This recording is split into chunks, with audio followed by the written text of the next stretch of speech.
Bonjour, Madame la Directrice, Monsieur le Président de l'Industrie du Maroc, Mesdames, Messieurs les Présidents, Directeurs Généraux, experts.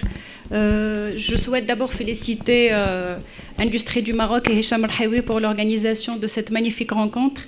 Sans trop tarder, je pense qu'on a un décalage énorme dans le temps, mais je pense que l'intervention de Monsieur le Ministre était tellement intéressante et passionnante que le retard est justifié. Nous démarrons le premier panel, donc on va parler en fait de l'industrie 4.0 en tant que modèle industriel local et international. J'ai la chance en fait de modérer un panel aussi riche et varié. On aura l'occasion d'avoir deux organisations internationales, le NODI et aussi la BED. J'en profite aussi pour inviter les différents panélistes à me rejoindre sur le podium. Donc, on aura aussi une institution publique, l'Agence de développement digital. Donc, j'appelle M. Zakaria Mojahed, le chef de département transformation digitale de l'économie. M. Fabrice Gomez, le directeur général de ST Microelectronics. M. Karim Sheikh, président de GIMAS. M. Mohamed Ben Ouda, le directeur général de Palmerie Développement. Monsieur Olivier Stolig, le représentant, donc le chargé principal des politiques industrielles au sein de la Banque africaine de développement, et Monsieur Laurent Rossel, président du cluster Afrique, Francophonie et Lee Schneider Electric. Et Madame Sarah Carroll,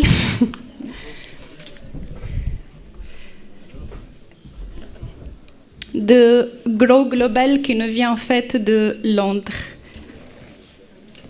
C'était prévu de faire une introduction, mais l'intervention de Monsieur le Ministre était vraiment très riche et variée.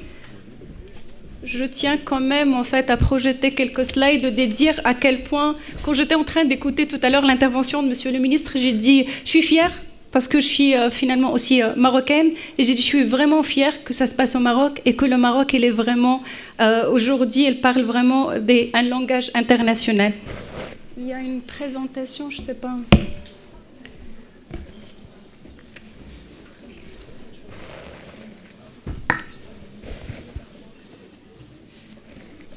Comment ça va se passer, je pense. Non, ça c'est le bien.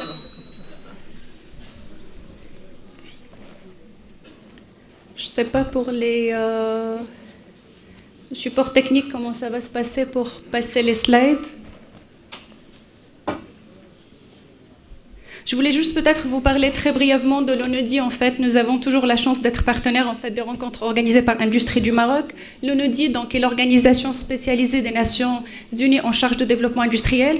Comme vous le savez, depuis 2015, les Nations Unies ils ont adopté en fait, l'agenda 2030 pour les développements durables avec 17 objectifs de développement durable. Et l'ONEDI est responsable en fait, au niveau international de la mise en place de l'objectif 9 sur l'industrialisation, les infrastructures et l'innovation.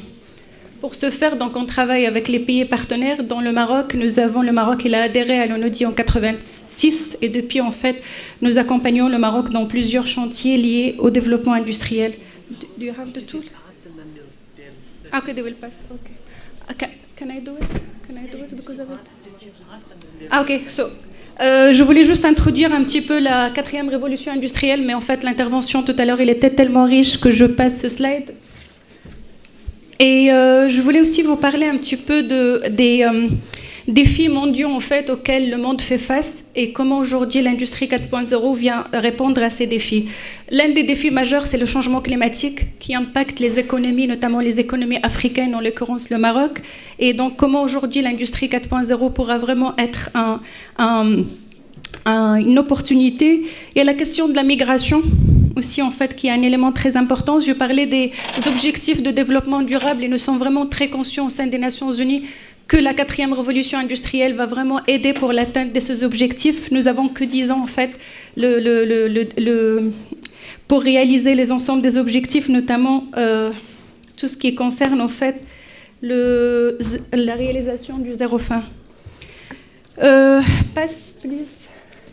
Monsieur le ministre, tout à l'heure, il a parlé d'un certain nombre de technologies. Nous avons toujours tendance, quand on parle d'industrie 4.0, de lier au digital.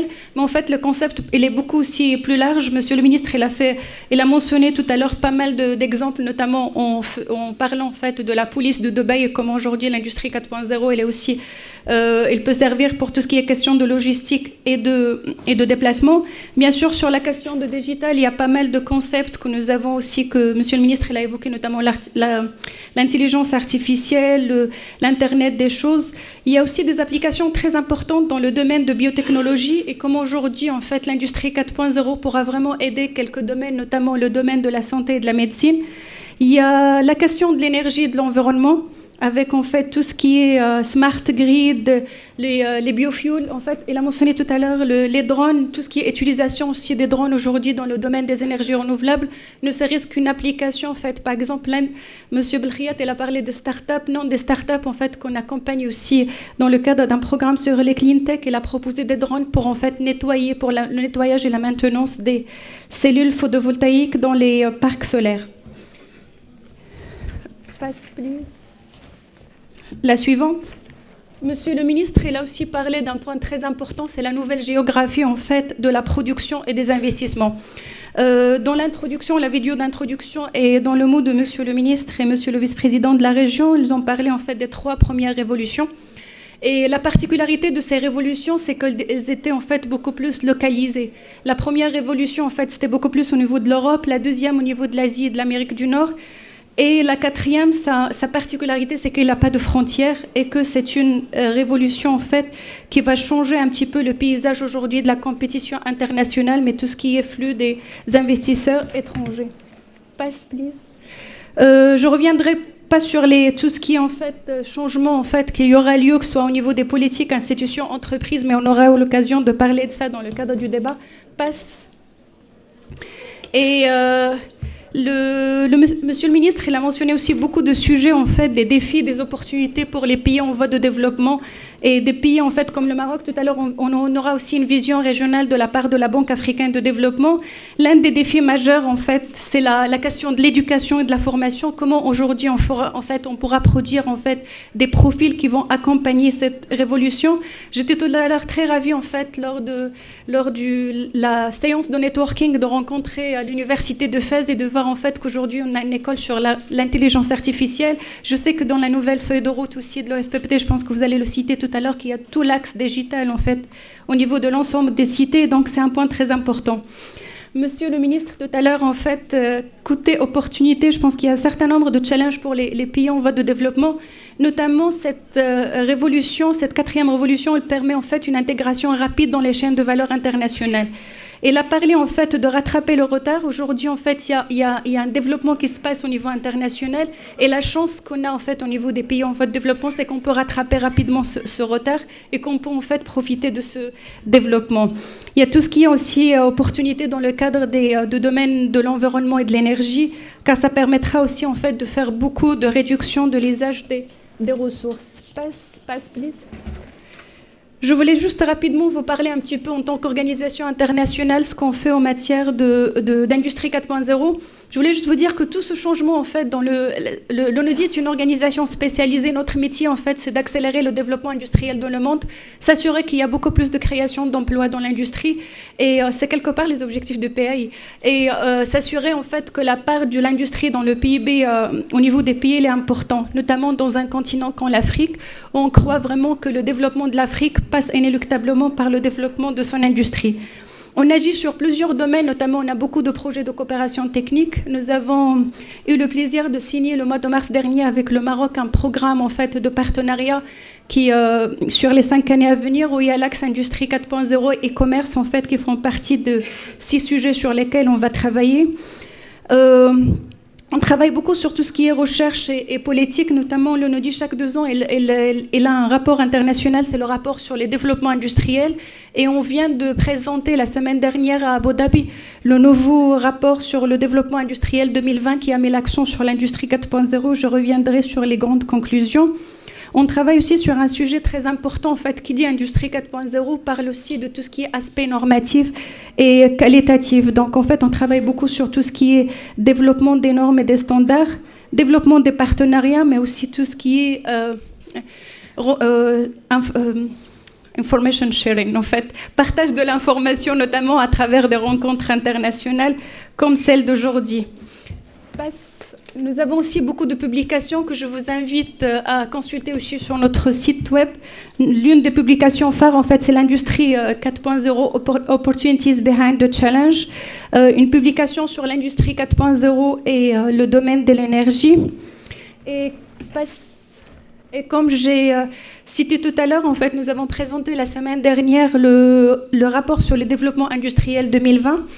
Monsieur le ministre, tout à l'heure, j'ai beaucoup apprécié, on dirait, en fait, elle a lu les conclusions, je suis sûre et certaine qu'elle n'a pas encore reçu la copie du rapport, mais en fait, il y a beaucoup de débats autour de l'industrie 4.0 dans le monde, comme quoi, en fait, ça va tuer des emplois, ça va créer, en fait, de nouveaux, quel impact sur les entreprises. En fait, on a réalisé, en fait, une analyse au niveau d'un certain nombre de pays développés en voie de développement.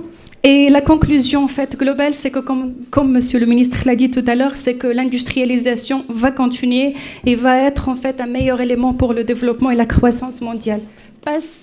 Je vous invite juste à consulter ce rapport sur notre site web. Et les 5 points en fait, qu'on avait traités dans le rapport, c'est comment ces nouvelles technologies aujourd'hui sont en train de redessiner le paysage industriel mondial, comment en fait, notamment en mettant l'accent sur la production digitale avancée et comment en fait qui crée en fait et qui utilise ces technologies au niveau mondial, quelle est la demande en fait pour ces technologies et quelle politique en fait pour mettre en place l'industrie 4.0.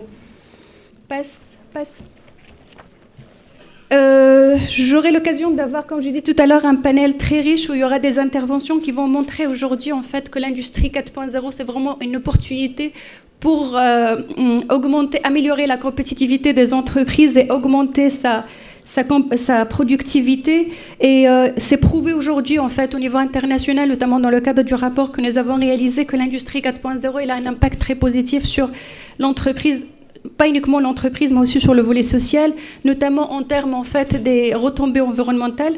Et ça permet un minimum en fait, de réduire la pollution au niveau des entreprises de 25%, de faire de l'économie d'énergie, de faire de l'économie de ressources, un gain de production minimum de 25%. Et bien sûr, en fait, comme Monsieur le ministre l'a amélioré tout à l'heure, l'homme avec un grand H en fait, au centre, c'est vraiment améliorer aujourd'hui les conditions de vie des populations.